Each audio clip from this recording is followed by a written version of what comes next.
Welcome to day 6 of this 7-day challenge. This session is focused on core work. So a couple of things to remember when we are doing our core work as runners. Firstly, we want to be multi-joint. So we want to be moving as many joints as possible whilst trying to stabilize from our center, because basically that replicates as closely as possible to what we're doing when we're running, where the arms and the legs are moving. We've got ground force coming up towards us, and we want to make sure that we can stabilize from the center with all that going on. So as much as possible, these exercises are going to replicate that by moving the arms, or at least stabilizing in the shoulders, as well as the legs moving.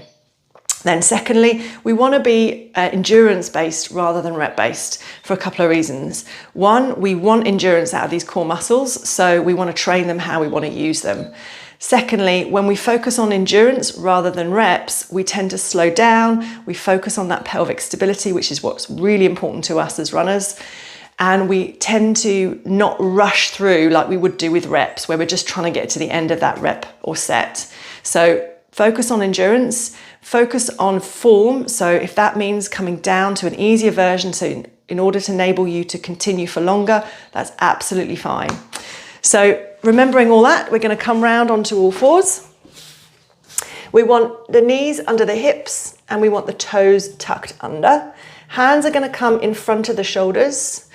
And then we're going to draw the shoulders down and away from the ears. So it almost feels like we're drawing the shoulder blades down the back and slightly towards each other. And that's going to get that shoulder engagement that we want in order to keep a nice open collarbone. And then from there, tip and tilt the tailbone. So we're dropping the belly down, lifting the tailbone and tucking it under. So getting that movement through the back first. And then your neutral, where we're going to hold, is somewhere in between those two. So find that midpoint. Big breath in through the nose. Top of that in breath, we're going to draw in those lower abdominals as tight as they'll go. Can't breathe. So release that hold as you release the breath. And again, big breath in. Drawing in just halfway this time. And then releasing again. And then big breath in. Let's draw in just a third of the way so that we can release the breath without releasing that hold. Now you might need to deepen that connection slightly for some of these, but don't ever deepen to a connection where you're bracing so strongly you can't breathe, all right? That's not going to mimic your running where you're going to have to breathe. So remember, work your muscles how you want to use them.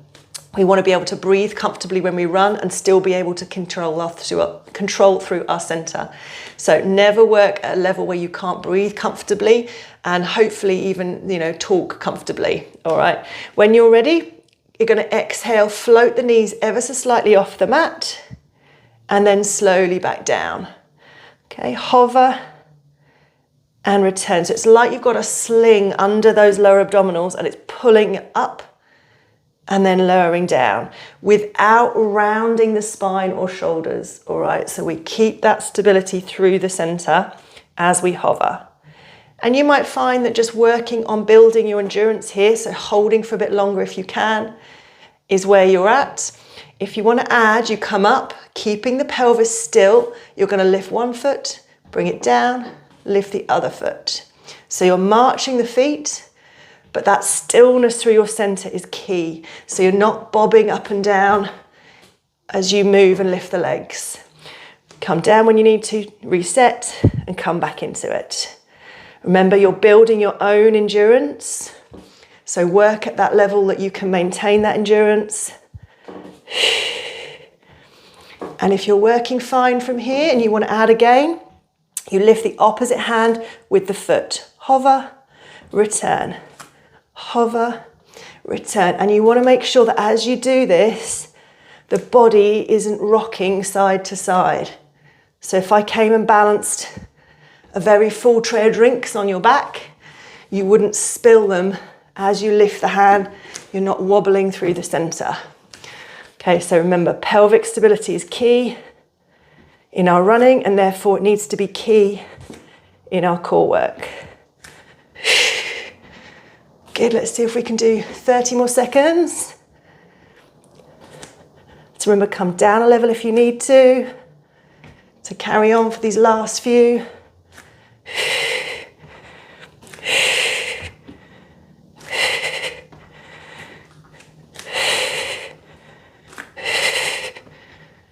Good. Last 10 seconds.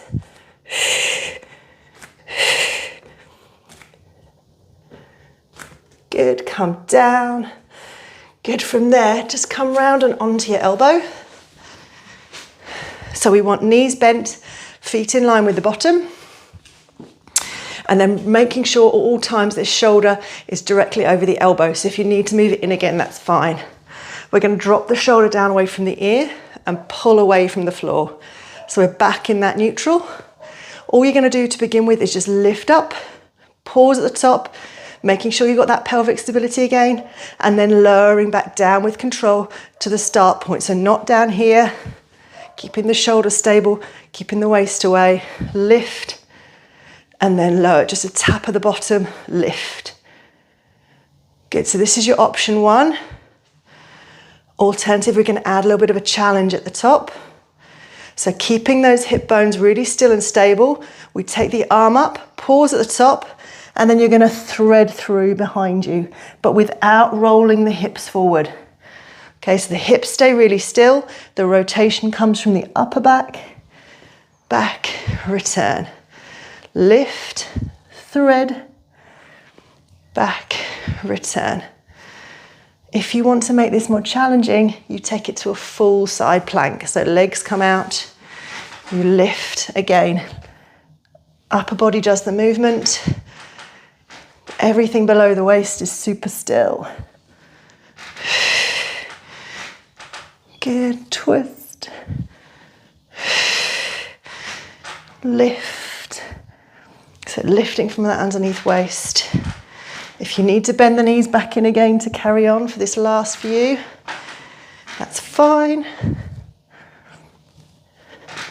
So you want to feel like you're pulling up from underneath rather than trying to lift from the shoulder.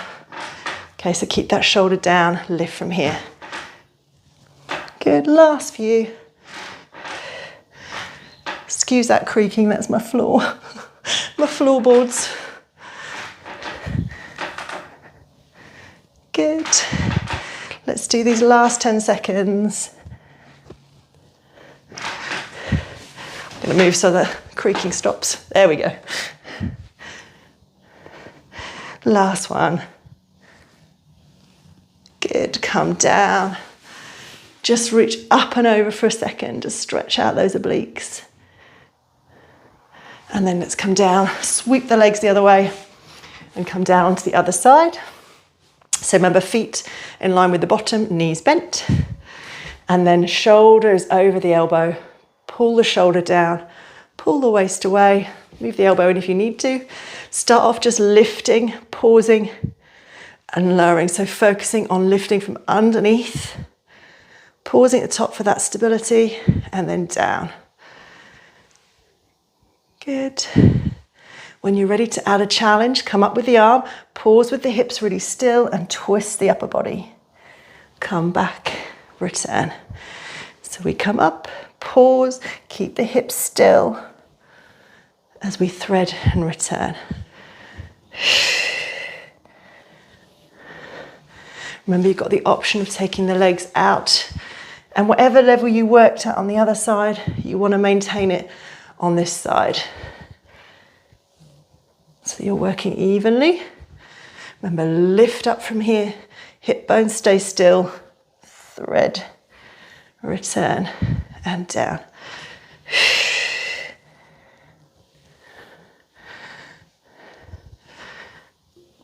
Try to keep that shoulder down. If you sink into that shoulder, then you end up having to lift with it, and that's quite tiring. So draw the shoulder down away from the ear first. Feels like the shoulder blade's pulling to the center line, and then it's much easier to lift from the waist.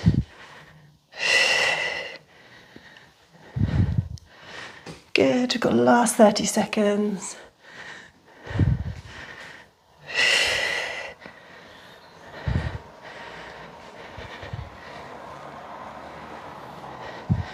Remember, always come down a level if you need to carry on. So you can bend the knees, come back in here if you need to. Good, last 10 seconds. Pull up, Good, last ones. Down, lovely. From there, come around and onto your elbows. So again, we want elbows underneath the shoulders. Shoulders are going to come down, so almost in a Sphinx position. Draw the shoulders away from the ears. And we're going to scoop up from the belly. So you want to tuck the tailbone under, scoop the belly away from the floor, and come up into a hover. So your bottom is no higher than your shoulders. Pause, and then slowly release. Okay, so you're nice and relaxed in the legs, strong through the shoulders, strong through the lower abs. Tuck the tailbone, scoop the belly away. So you end up in a kneeling plank position, but the work is all going on in your center. Lower abs in particular. Let's do one more like that. And then we're going to work on building the endurance. So you're going to try and hold this as long as possible. If you're holding it, fine, let's increase the work by lengthening one leg, lengthening the other leg. And then we're going to try and see if we can tap the feet to the side. So we tap one foot, return.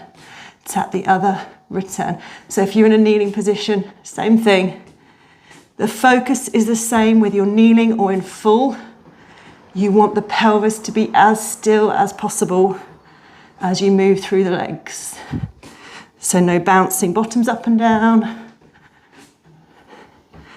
No dropping the belly, so you want to keep the belly scooping away from the floor.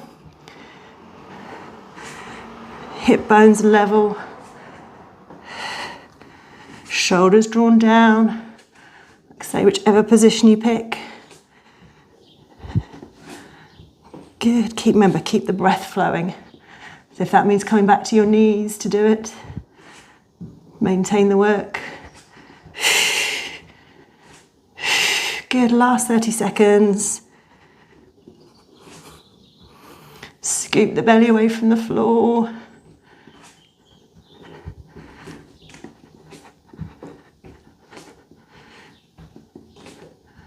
Good, last two, I reckon, and then we'll time up. Good, that's it.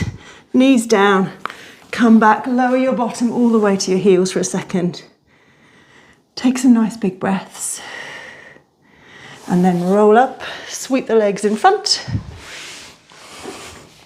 Coming down. So again, you're on your elbows, but they're behind you now. So pull the elbows back, palms flat to the floor, sink into the shoulders first. Feet and knees are hip distance apart. We're going to draw the shoulder blades down and together, so we end up working in that upper back. And then again, tailbone into neutral, so we're not hanging towards the floor with the lower back, but equally we're not arching it up to the ceiling. So find that midpoint. So find the two extremes first, it's sometimes easier. And then find that midpoint to hold. So lower abs connect in.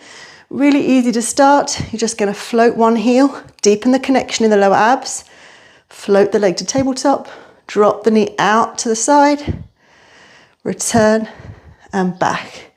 Same the other side, lift, out, return. So it should feel quite easy, but your focus is on being as still as possible in your pelvis. So if you had headlights on your hip bones, they would face exactly the same point on the ceiling the whole time. You're not letting the back drop towards the floor. You're not letting the hip bones roll to the side as the knee goes out. So pelvic stability first and foremost. Watch the static knee stays in line with the hip. So what you don't want is as this knee goes out, that knee drops as well to help counterbalance. You want to keep it nice and still in the center. And the other one moves. And then if you're coping fine with that and you want to add again, one leg comes up, deepen the connection, stay neutral, other leg comes up. And then you work here, out, draw to center. Obviously you've got a lot more weight hanging off the pelvis now. So you have to work harder to keep neutral. Couple of things to watch out for, sinking into the shoulders, okay? Draw them back and down. Make sure you can breathe comfortably. Make sure those lower abdominals are pulling in, not pushing away. If they're doming and pushing away, bring it down a level. Make it a bit easier.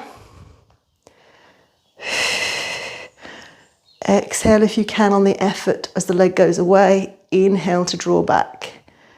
The slower you go, the more control is required in the center. So remember, not reps, we're going for quality, not speed. Good. Got last 30 seconds. Shoulders down, tummy in, breathe. Good, last couple I think, and then we'll time up.